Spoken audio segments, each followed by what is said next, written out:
Shalom, selamat malam Bapak Ibu yang terkasih di dalam Tuhan Yesus.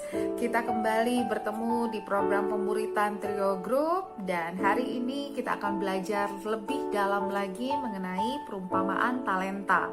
Sebelumnya mari satukan hati, kita berdoa bersama.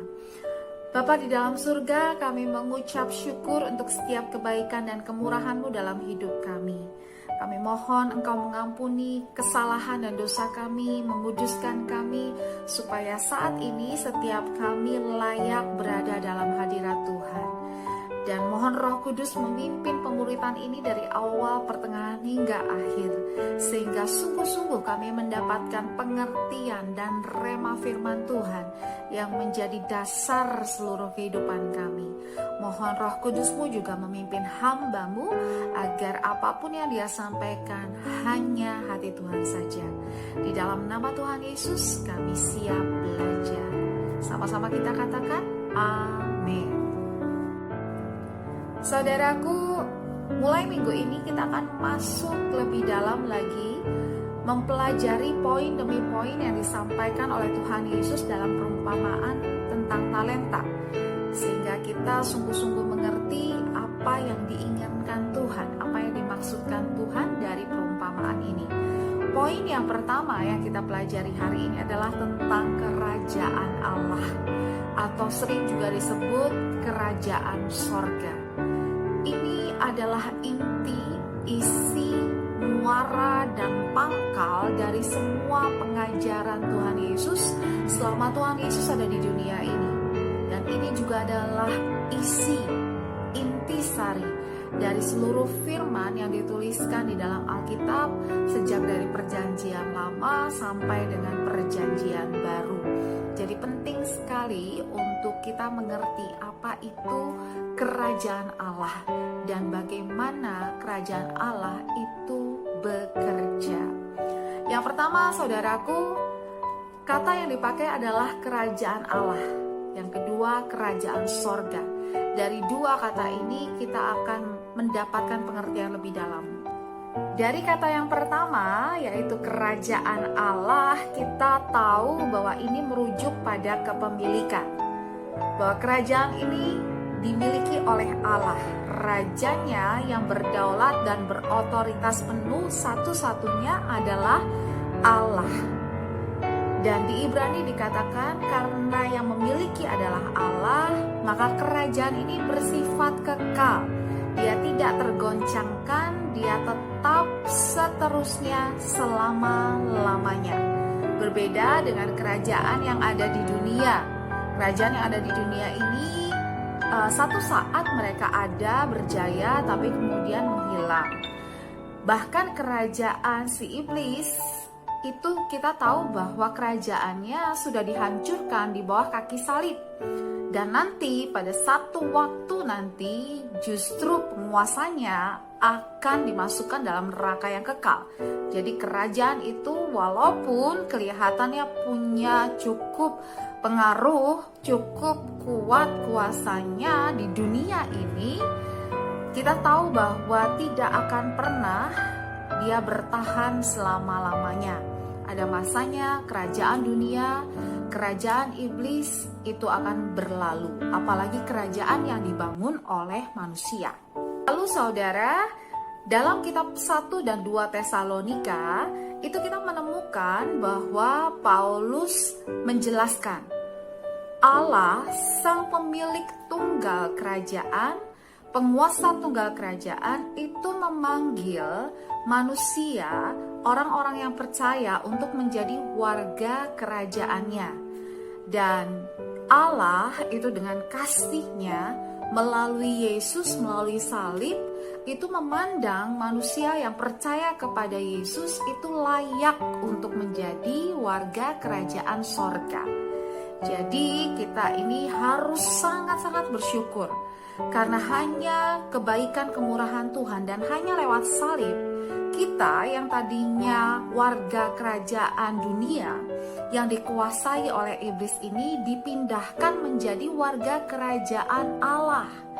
Dan itu sangat luar biasa karena kita ini sebenarnya hanya debu, hanya tanah.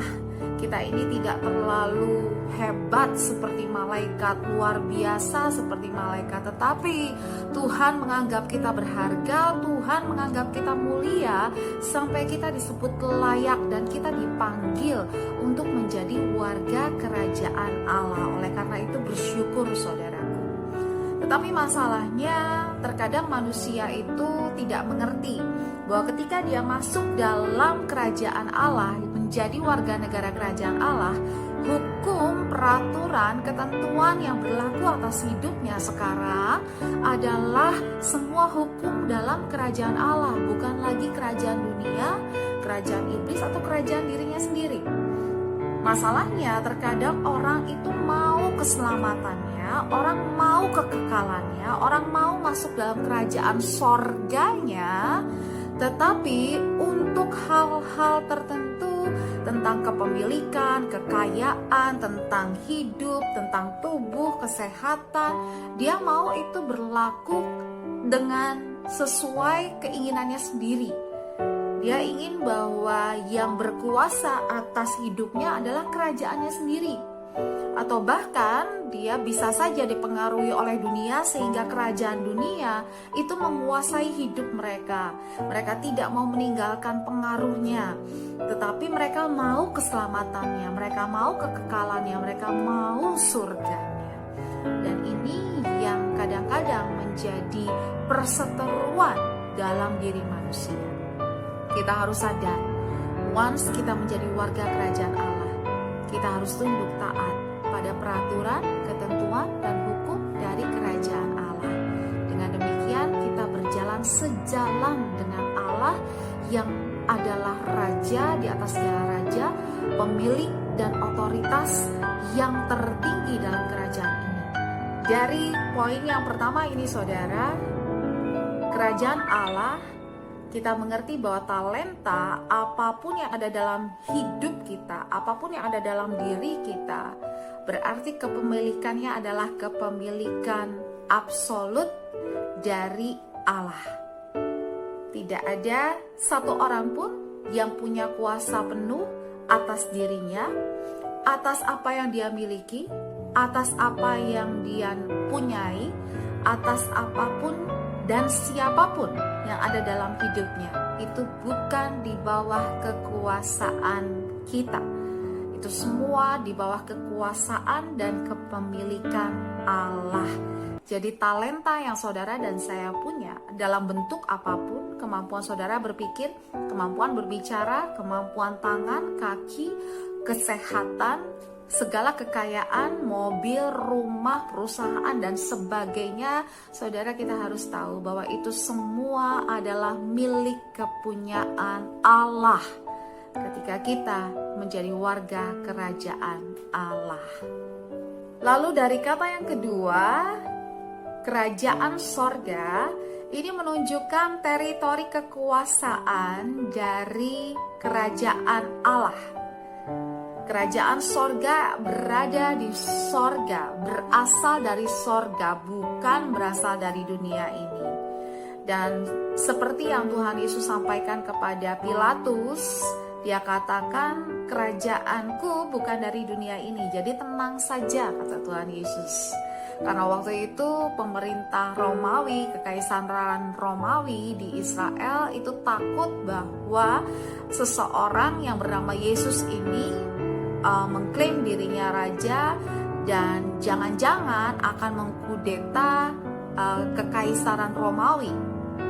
Tetapi Yesus berkata, tidak usah takut karena ini gak ada hubungannya dengan kerajaan-kerajaan dunia, karena kerajaanku bukan berasal dari dunia. Lalu saudara, mengenai kerajaan yang memiliki teritori kekuasaan di sorga ini, kalau kita baca di Galatia, Efesus, dan Korintus, Paulus itu menjelaskan bahwa hal-hal yang menjadi fokus, menjadi visi, menjadi misi, dan menjadi inti dari kerajaan Allah, kerajaan sorga ini adalah hal-hal yang bersifat sorgawi, bukan bersifat duniawi. Jadi Paulus katakan ada orang-orang yang tidak akan mendapat bagian dalam kerajaan sorga. Ada hal-hal yang tidak mendapat bagian dalam kerajaan sorga. Hal-hal seperti perzinahan, penyembahan berhala, orang-orang pemburit, orang-orang pembohong, orang-orang pembunuh, dan sebagainya. Hal-hal yang bersifat duniawi itu, bersifat nafsu keduniawian itu, Paulus katakan hal-hal ini tidak akan masuk dalam kerajaan sorga, tidak akan kita temui dalam kerajaan sorga. Sehingga kita bisa menarik kesimpulan terkait dengan talenta yang kita punya, yang dipercayakan Tuhan kepada kita. Kalau kita mengembangkannya, kalau kita memperbesarnya, fokus visi dan misinya bukan tentang hal-hal duniawi, bukan untuk memuaskan nafsu-nafsu duniawi.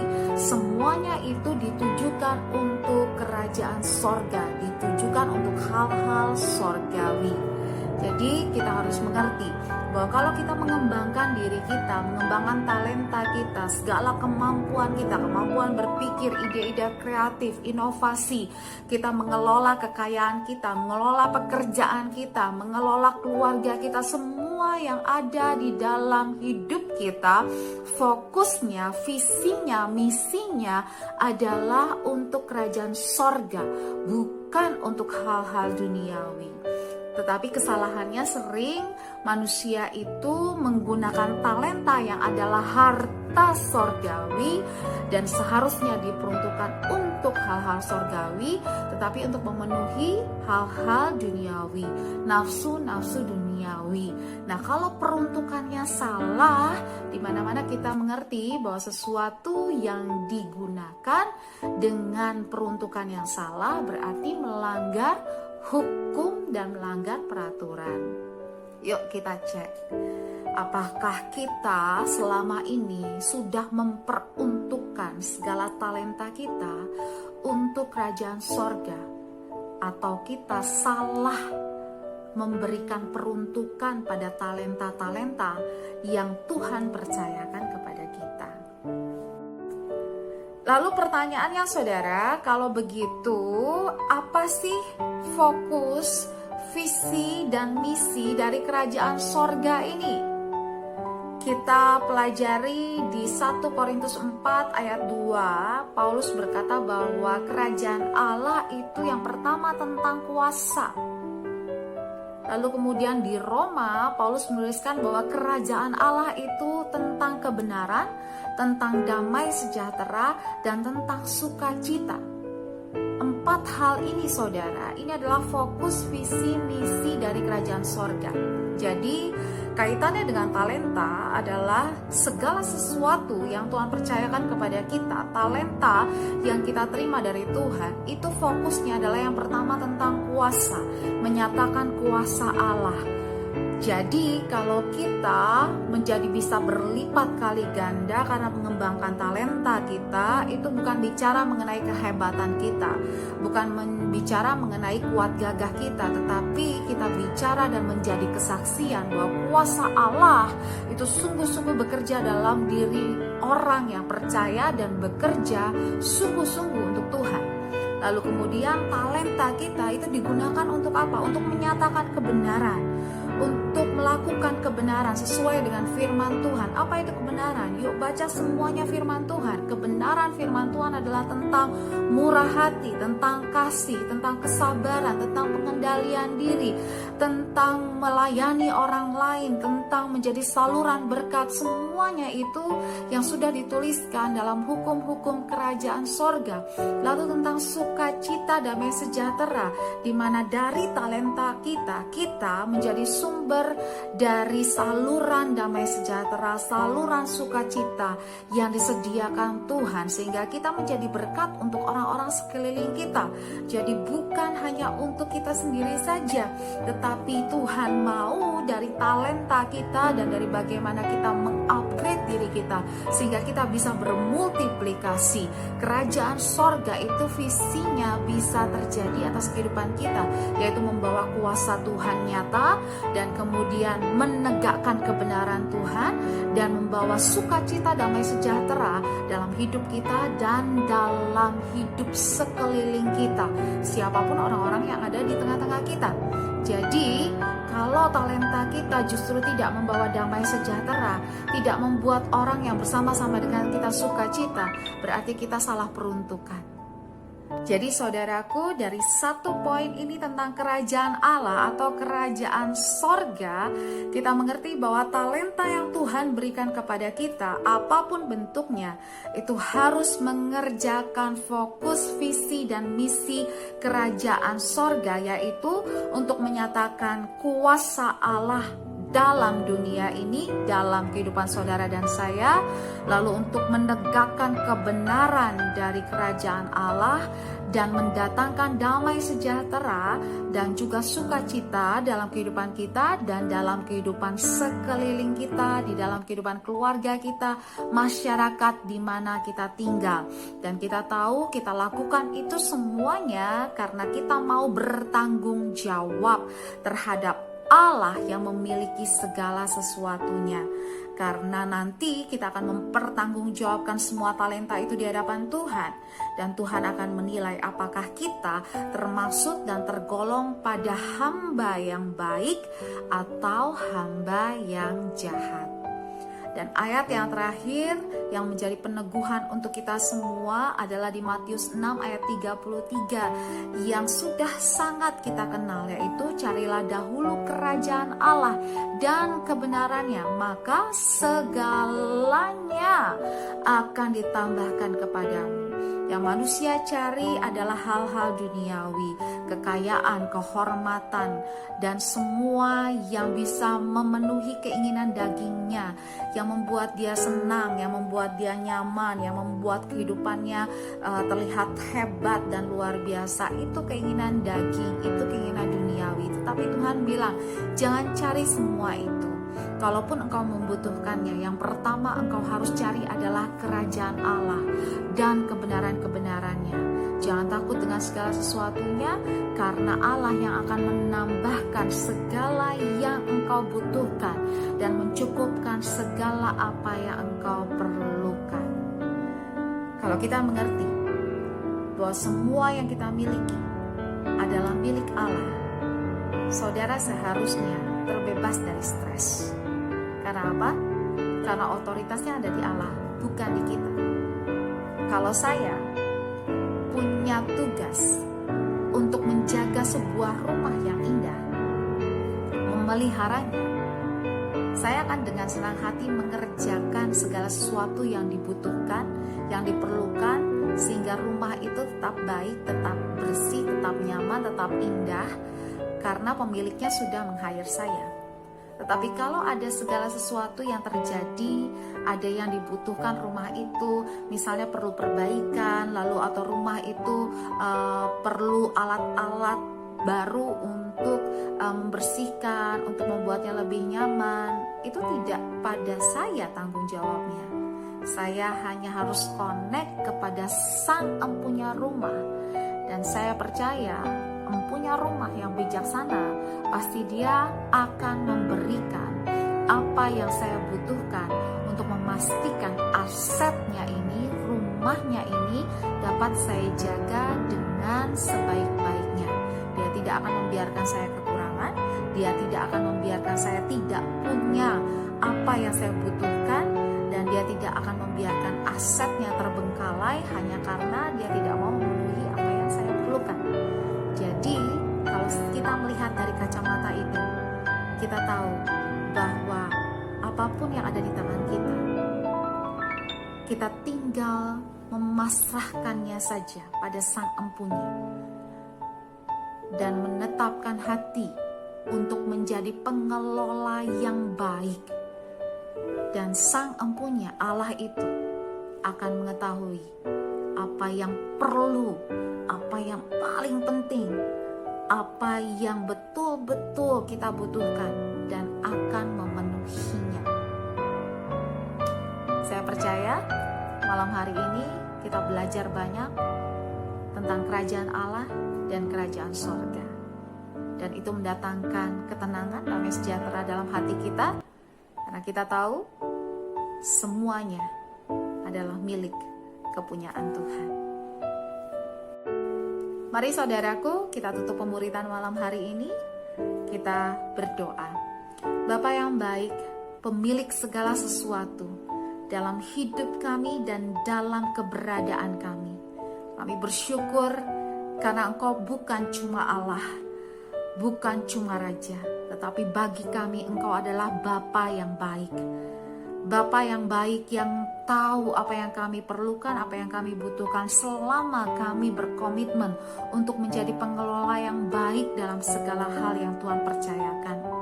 Ajar kami Tuhan untuk terus berserah dan bersandar hanya kepada Tuhan, dan sungguh-sungguh mengerjakan segala sesuatunya seperti untuk Tuhan dan sama sekali bukan untuk manusia atau untuk dunia.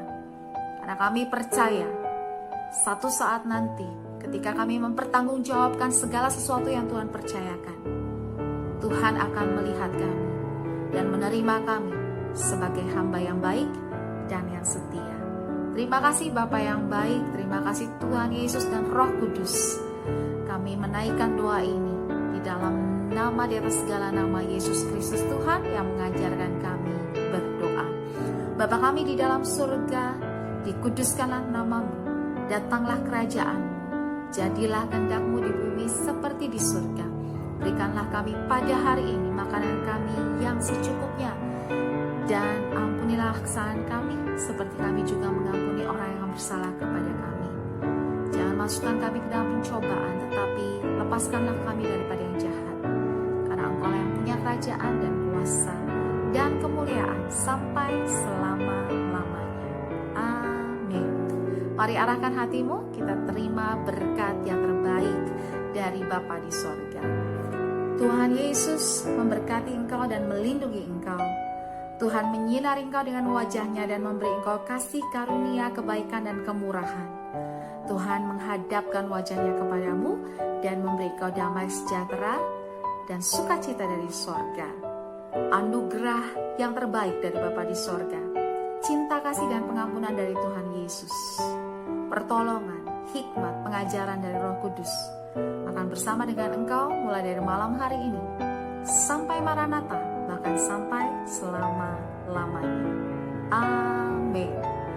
Selamat istirahat saudara, dan tetap ingat bekerja untuk kerajaan Allah dan untuk kerajaan sorga. Tuhan Yesus memberkati.